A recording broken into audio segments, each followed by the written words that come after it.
šanse, ali?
U meni je jedan košmar. Javlja se jedna tuga, jedna bol, jedan brime tereta, a ima i druga strana vage, uvjetno kazano, je jedan ponos, jedan ideal koji me gonio u ovaj rat da dobijem svoju državu, jer mnogi su i drugi to želi, nisu imali takove mogućnosti. Meni se to pružilo i zaista sam tija od sveg srca dati jedan učinak i obol u stvaranju te države.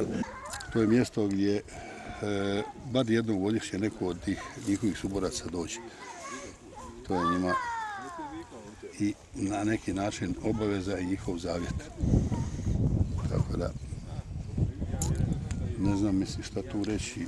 Tu je i roditelj od ovog jednog momka, mislim, grozno je pomisliti kako se on osjeća kad dođe na takvo jedno mjesto. Mi s tima na neki način suosjećamo. Uglavnom ta udruga, te specijalne jedinice itekako vodi računa baš o tim danima njihovih stradavanja. Mislim, to je za nas bio jedan težak, strahovit udarac. Oni koji su bili s njim, koji znaju što je on, oni ga neće zaboraviti. A za ove druge nisu ni bitni. Što se tiče tog polaganja križa, a ovo drugo, što treba. Koji su s njim bili, koji ga poznaju, a prijatelji se na krv poznaju.